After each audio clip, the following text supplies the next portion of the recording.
Welcome to the Next Pivot Point podcast. This season, I'm focused on sharing stories and ideas from experts on diversity and inclusion. In this episode, I will share some insights and ideas from my guest expert, Roshaunda Green, and she will be with us to leave us with some actionable tips to think about and discuss with your organization. Share this information because inclusive leadership is a journey. It requires bravery and courage. You don't have to do it alone. At Next Pivot Point, I believe we're stronger together. We're one. So let's meet Roshaunda. Roshaunda Green was employed at Turner Broadcasting System, a Time Warner company, for 17 years, where she served in several roles. She held positions in recruiting, organizational development, project management, and she was the D&I consultant in the People Development Department. In this capacity, Roshaunda has also worked at several organizations during her career. She worked at Georgia Highland College as an adjunct professor of business communications, Randstad USA as the diversity project specialist, and Cox Automotive in sales. She earned a Bachelor of Arts degree in organizational management, a minor in human resources management, and a specialization in project management from Ashland University, where she graduated cum laude and was on the dean's list. She also earned a master's of business administration with a concentration in organizational leadership there.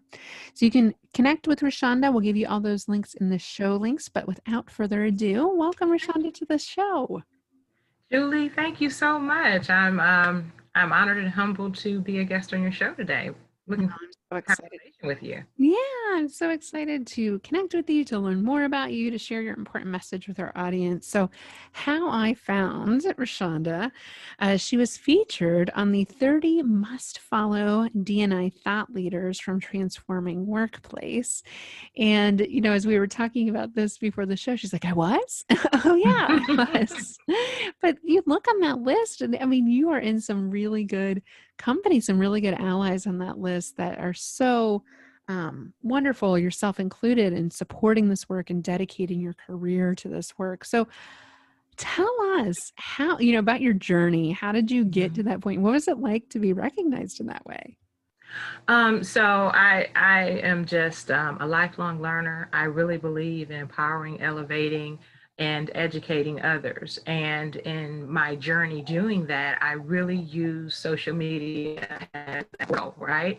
So on LinkedIn, I even created a workshop, The Power of LinkedIn, because it's so powerful to connect, to educate yourself, but also, in your career search and things of that sort.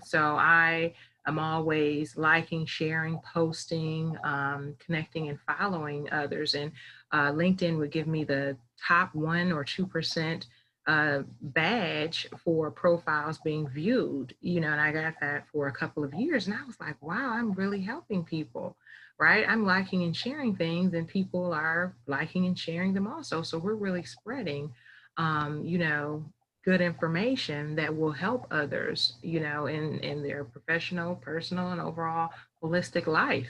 And that's how they found me. They were like, we're recommending that people follow you on Twitter and LinkedIn because you're so That's awesome. so. Well, and what was it like? I mean, you've moved through your corporate career and had all these different roles and all these different organizations that, you know, admittedly, the industries are not known for diversity. What has it been like to build a career in something like diversity and inclusion? I think that the most rewarding thing that I ever got involved in was diversity and inclusion. So, my last 7 years at Turner, yes, I was the diversity and inclusion consultant, but 5 years before I got that role, every year I would join a different business resource group. So, I'm an African American woman. And that's just the obvious groups that you think that I would gravitate to. But my the first business resource group I joined was the Asian Pacific Business Resource Group, because I want to be in a room with people who don't look like me, who I need to better understand and connect with. And I said, I'm going to put myself outside of my comfort zone.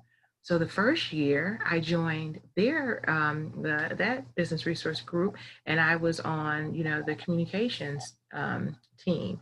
And then the second year I joined the disability business resource group because I wanted to educate myself, engage, and just really understand, these diverse groups, right? And then you have, the third year, I actually, joined the women's group. And then the fourth year, the parents group. And then the fifth year, before I got this role, I joined the leadership team of the African American group. So when I interviewed for the role, they said, "You've been doing this voluntarily for 5 years. I can't wait to see what you're going to do once we pay you and you're doing this full time." So it's interesting that when you're trying to grow and educate yourself on your own time voluntarily, that you are creating Mm-hmm. your job description and creating your next opportunity. But you really have to, like, want to learn, want to grow, and do it when no one's watching you. Yeah. Well, and someone's It always really watching. counts. Clearly Yeah, they yeah, were. yeah. No one's watching, but they always Or are. maybe when you're not getting paid for it. Maybe I should have said that. You're right, because someone's always watching you.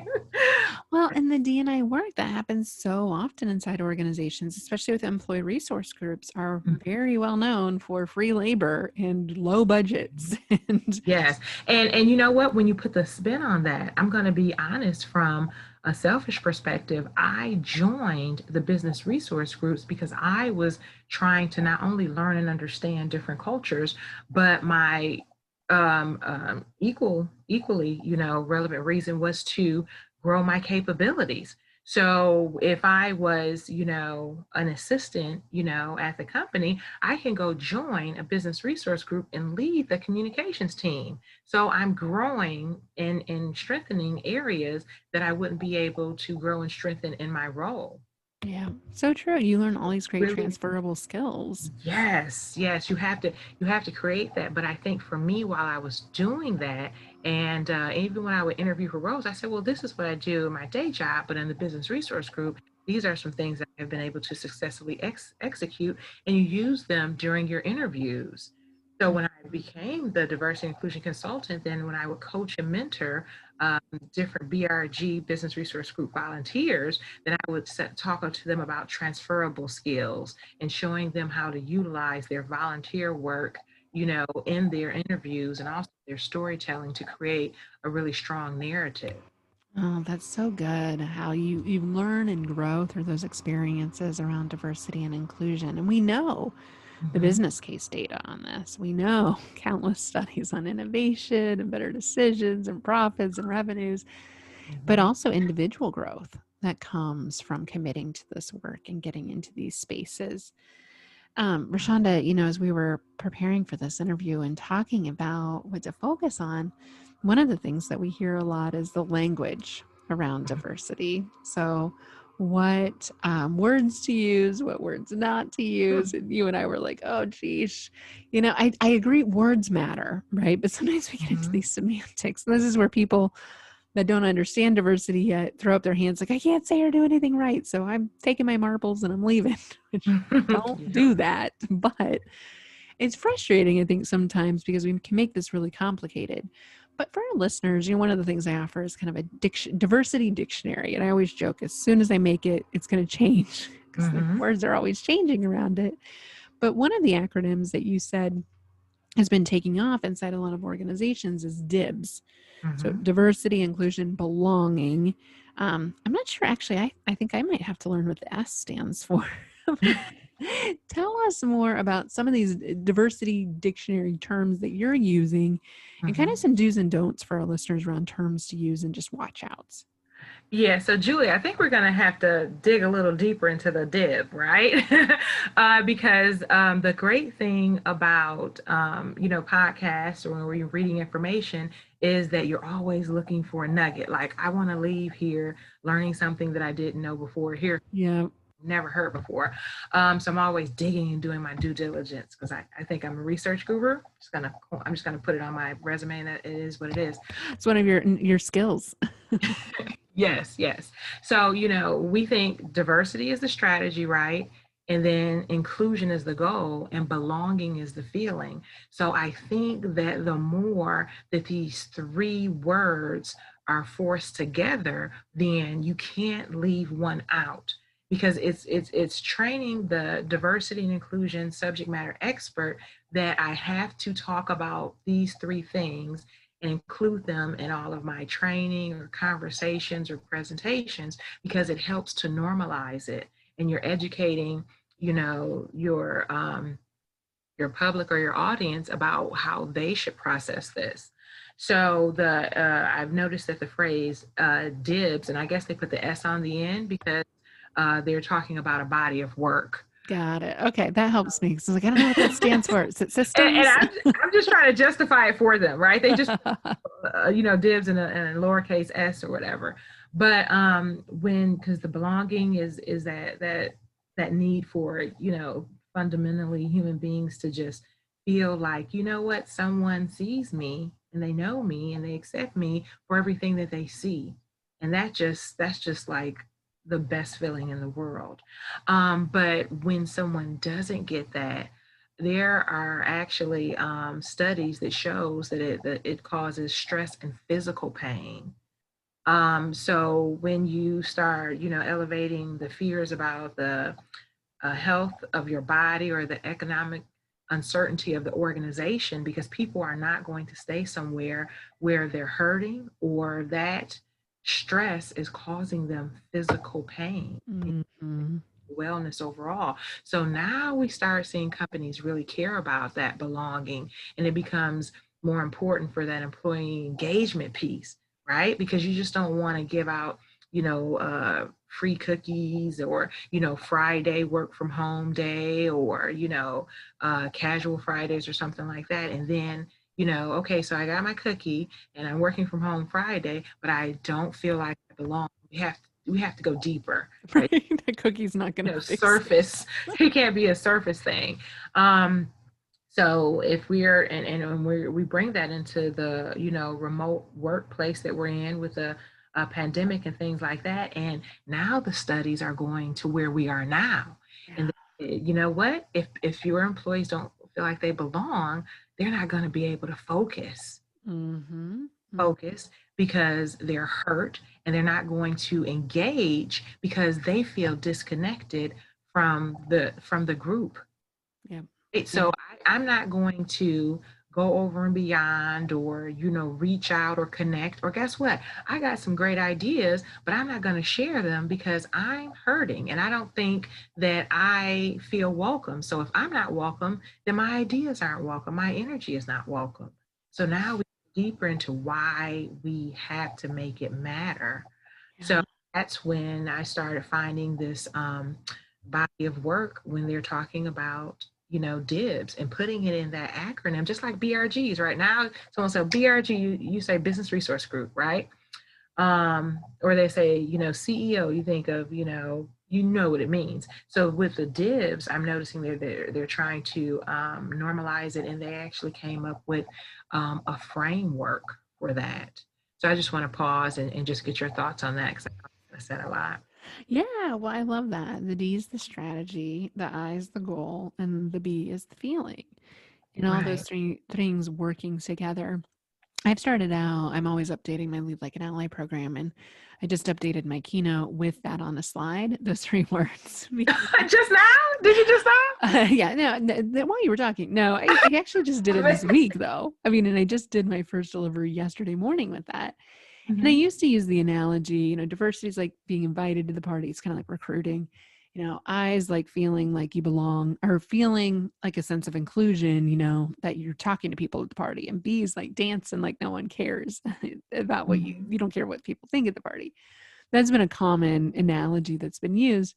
But I actually modified that slide recently with the DIB in columns to describe them very much that way. But after talking to you, and this is the work of diversity that makes it so great, is we're always learning, is I really like the what piece is the D, that's the strategy. And then the I is how are we building a place where diversity can thrive with the goals, like you said, and then that feeling of acceptance, of warmth, of it's so hard to describe that feeling, but I think for our listeners, have you worked at a place where you missed the people you worked with, like you missed Mhm. work?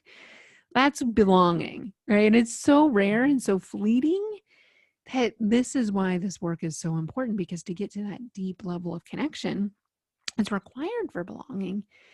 it takes a lot of time. It takes a lot of effort. It has to be consistent. It has to be intentional. And Mhm. organizations that are striving to do this have to build at it, go at it for a long time. And so it's really a huge competitive advantage when you get there, because you think about today's hyper competitive world, your widget is only so good for so long, but your Mhm. people, like that's really hard to capture in a new competitor. You can't just take everybody's people, especially if they feel a deep sense of belonging, a connection. They're not going to leave your organization. So that's part of the secret sauce that sometimes we don't talk about with Yeah, and and that secret sauce, I think you said something how it could be very complicated.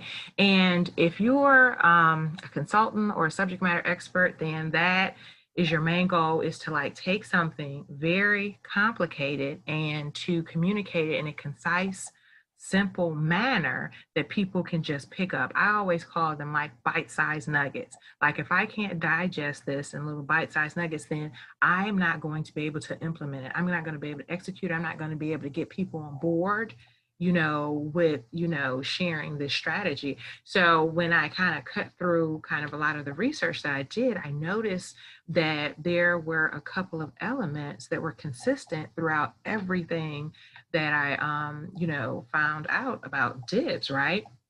And I said, okay, I can do this now, because I was like, we're getting into like pamphlets, we're getting into presentations, we're getting into, tutorials, and we're going to lose people. How can I get someone like really quick? So I pulled from the studies about DIBs. If you have to align it, you have to listen, you have to inform, you have to enable, check in, and then you can build a culture with that strong focus on inclusive practices, that we're going on this journey and belonging is at the heart of it. And it's unifying the conversation where everyone can participate and everyone has a role to play in the progress. But we have to make sure that we're doing those things so we can get that end result, right? Yeah. The organization with the common perspective about why is DIBS important to our success and our culture, right? Mhm. Because they want to look at the bottom line. How is the bottom line being positively impacted, right? And then that culture piece is hand in hand with that. Then listening, we really have to, and some people say, you're not really listening. You have to actively listen. That means you have to just withhold all of your judgment, stop getting your response, stop working on your response while they're mid-sentence. You have to actively listening, suspend all judgment, and just try to focus on what the person is saying and try to connect with how they're feeling, right? And we have to do this across all the entire organization. And then we have to include the critical talent areas and diverse populations, especially the ones that where we have a gap, and we need to get that diverse element in our organization. Yeah. Go to those people that are not equally represented in the workforce. And then when we're informing, we have to just honestly like I don't know if you've heard this before, but like when you have a culture or a pulse or employee survey. So when I'm in the break room, you will hear employees saying that I said what I think they wanted me to say, because even though it's anonymous, I think they can still trace my IP address back to my computer. Right. I don't want to get fired because I, told the truth. So I kind of look at those, all those surveys, the employee pulse and culture surveys.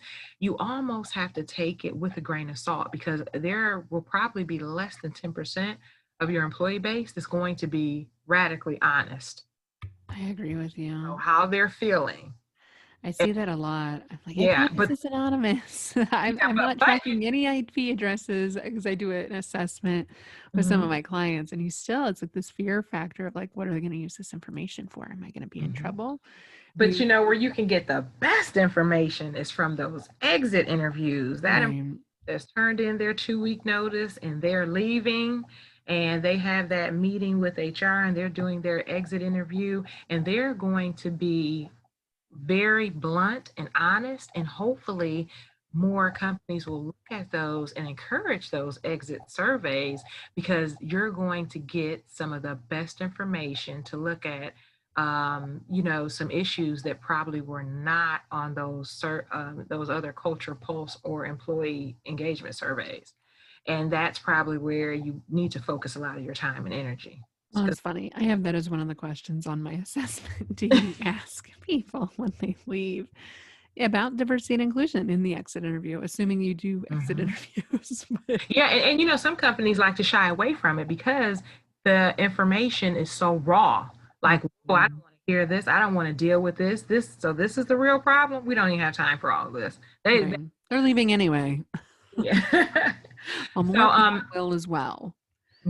but just really, seeking to understand. So when we listen, we have to just be very open and seek to understand the experiences across the different, parts of the organization and those diverse populations. But then where we can, has subject matter experts in diversity and inclusion, get to work, is to inform, review what's working, what's not working in your strategy, and what you need to strengthen in your DIBs program.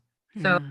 this is where, if you are teaching diversity and inclusion, right? But now you need to go back in and kind of tweak that. You need to update it. You need to have a DIBs program, and launching that through your business resource groups and your, diversity and inclusion department is a great place, because it's going to touch talent acquisitions and, creating diverse recruiting strategies. It's going to really look at the diversity of thought, right? Mhm.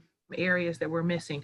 We're going to look at, like, diverse teams. Like, this job description says bachelor's degree, but someone has a certification and they're coming in with some fresh knowledge that we needed. So where are we being so rigid that we're missing out on diverse talent, ideas, and helping people to feel like they belong? Yeah. And So I got, nugget. oh no, I'm gonna let Go for it. you. Oh, go for it. So then the enable part, which I am a fan of, because I like to empower people. Like, we have to create leaders in every employee in the organization, regardless of title. That's just something where we just have to encourage people that regardless of your title, you are a leader. So when you enable, your team, and you coach the teams and the leaders to build these inclusive practices in the way they work, and to provide quick access to their teams, feedback, so they can be empowered to own it. So I was in, under the human resources division for years, and I would get so excited when they would, share those surveys with me, and I was able to go in and pull out all of the feedback that was focused on diversity and inclusion. And I was like, wow, this is priceless. As an employee, I can literally see the feedback related to my area. But you got to take the time when you get that feedback to really go in and pull out what's specifically, needed for each department or division or, leader, so they can focus on their specific thing. Because when you're broad and you're talking in a training program to a team, when they have, XYZ issues, and you're talking ABC just because the company mandated it, then you've already lost them.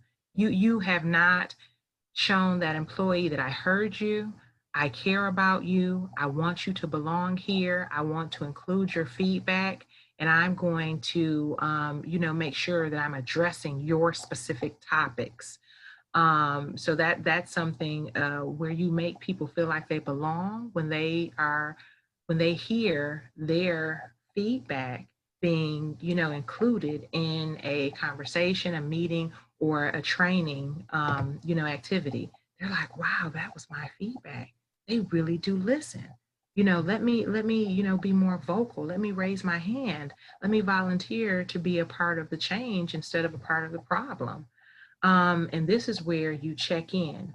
You make time to measure the progress. You're very agile. You course correct and pivot when needed. Yep. That pivot in there. Yeah, it's been the year of the pivot, but I think D&I Yeah, and you has celebrate. You, always you been you pivoting. celebrate. Yeah. Yeah. Those milestones, because they're important. Hmm. This work's going to continue from generation to generation. I think it's part of what fuels me is knowing that there's so much future opportunity, but also on the other side of that, there's so much opportunity that in my lifetime we won't see. And so Hmm. to celebrate the milestones along the way, to celebrate the successes, like you said, and that listening piece, that's what I heard loud and clear through that process is we have to be listening and really listening actively and truly listening to learn from those in the organization that know the employee experience the best. And we're not looking for validation, we're looking for where we can get better. And Julie, when you celebrate, so I'm including your feedback, but then I recognize. So it is, I think one of the greatest opportunities I ever had in organizations is when I gave feedback and then and they're recognizing that I gave feedback on that, then they would tap me to be on the task team to address and correct and create a learning opportunity for that. So when an employee speaks up, you celebrate them by honoring them with the opportunity to fix it. And then guess what? The people who, had that experience, then they help the organization to fix that issue. And then we're all learning together because I think the greatest thing is when you see your peer, co-facilitating with a subject matter expert and it empowers them, Mm-hmm. one just like them who's helping to educate, masses. So we have to tap into that. Yeah, and let people be part of the solution as well, if they Mhm. advocate for a problem. So fascinating. Love this framework. Love DIBs. Love the framework to actually implement it. Very insightful, Roshaunda. Tell us, what's a typical day like in the diversity, inclusion, belonging world? For practitioners, for people like yourself that have been in the trenches, I think for people on the outside, they want to know what, like, how is that a job? Like, what do you do as a diversity person? What is, and I know it's no 9 to 5 job, right? That is one of the things that it's constantly different. It's constantly varied. And I often am on the outside, helping folks like this inside organizations. I'm always curious what it takes to be successful in this space. But give us a window into that world. What do you see DIB professionals working on nowadays? So it's one of the most exciting roles that I've ever worked in because you're touching every part of the organization. So being a specialist means that you actually have access to interact and work with every level and every department and a lot of external nonprofit organizations and vendors and things like that. So when you typically look at what's included in a diversity inclusion subject matter experts kind of calendar, then the first thing that we all go to is that famous diversity inclusion calendar that'll usually come out like around November or December. And then because usually you're getting your budget and everything approved by November. So I would go out and look at the diversity and inclusion calendar for all of the holidays and specific dates. I would look at the survey feedback of, from the employees and things like that about, diversity and inclusion areas that, we need to focus on. And then I would look at the executive's goals overall, organizational goals. And I would go in there and have a hyper focus on the areas that impact diversity and inclusion. So I would pull all that together and I would start developing my program calendar. Like I would, put it into quarters based off of, how we would implement that and assign the budgets and things to it. And I would align them with the business resource groups that are associated with those areas. So you're going to have a few things that are outside of those business resource groups cultural areas, and but it still has a focus on diversity and inclusion, like unconscious bias training, right? That's just overall, right? Some of those things that are larger company focused things that'll go under from the diversity and inclusion, working possibly with an external vendor for some train the trainer opportunities, and then looking at those things that are directly aligned with the business resource groups that you have in your organization.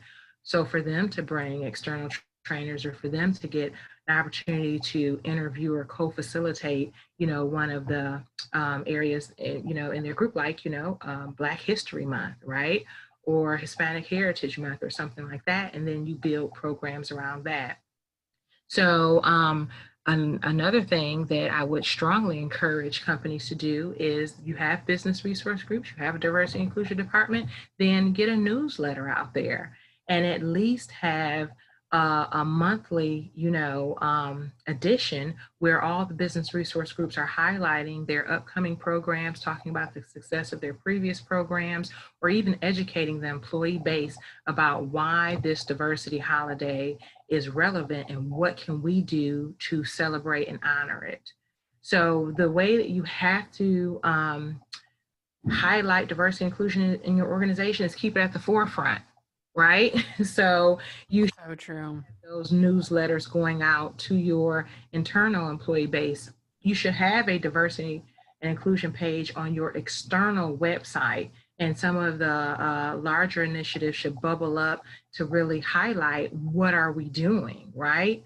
You have to like really get involved in those pride parades and make sure that your company has a huge representation marching down that street with your company logos and rainbow, right? There are some things Yep. that you have to do to really show that we honor diversity and inclusion, and we want you to feel like you belong here, right? And those are the things that you are constantly, actively, working on. Yeah, I love the calendar idea. And this is a good time of year, late Mm-hmm. in the year, to be reviewing the calendar for the next year, planning out key dates, awareness months, the big ones, Black History Month in February, Women's History Month in March, Yes. LGBTQ and Pride Month in June. And there's so many more between that. But if you're Mm-hmm. deeply committed to diversity and inclusion and belonging, you need to be showing up, right, in your Yeah. community. You need to be talking about those things all year long, but you certainly need to be planning programs well in advance, because I know I get a lot of requests for March. Historically, I've been known for the gender piece, but that's really expanding all year now, which is music to my ears. But I'm like, Mhm. do you realize my March is booked several months in advance? So Yeah. planning, if you want partners, if you want other speakers to come in, plan ahead and have a budget. Like you said, if it's important, we would have a budget to support this, just like we would any other part of our business. So yeah, that's a really tangible thing, because I think people always want to know what to do. Right? What are the things that we can do to show we support? And that's a very tangible way to do that. Roshaunda, it has been such a pleasure to talk through the strategy piece, the tactical piece, and everything in between. It's been like a DIBs sandwich today. I just love it. Tell our listeners, how can they connect with you if they enjoyed this episode, which I'm sure they did, and want to talk more? Where's the best place to find you? Well, with my power of LinkedIn reference there. So I am extremely active on LinkedIn, and you can just go to Roshaunda Green on LinkedIn, and on Twitter, I'm Roshaunda D. Green. And I am equally active on both platforms, really elevating, educating, and sharing not only diversity and inclusion, but relevant trending topics that impact the overall workplace that we're in. So I would Yeah. I happily welcome you to follow me and to connect with me. I will share those in the show notes, those links to Twitter and LinkedIn, and encourage listeners. She regularly is publishing amazing content and sharing great stories and ideas. So be sure to follow Roshaunda in those places. Thank you so much for being with us today, Roshaunda. Thank you, Julie. This was a great conversation. It just felt like two friends just having coffee and cocoa or tea or whatever you're going to have, and we just virtual table from each other, just empowering each I know. I definitely felt a great sense of belonging in our conversation. I'm thankful for that. other. Dips. Living dibs. Thank you so much for listening to this episode. Who do you know that also needs to hear this message? Hit the share button and connect with Roshaunda and I on LinkedIn. Simply search for me, Julie Kratz, Kratz. I post there daily, and you can find our newest podcast there. You can search and share this episode anywhere you get podcasts. Every review helps others find us. I host this podcast because I believe we are stronger together. We are one.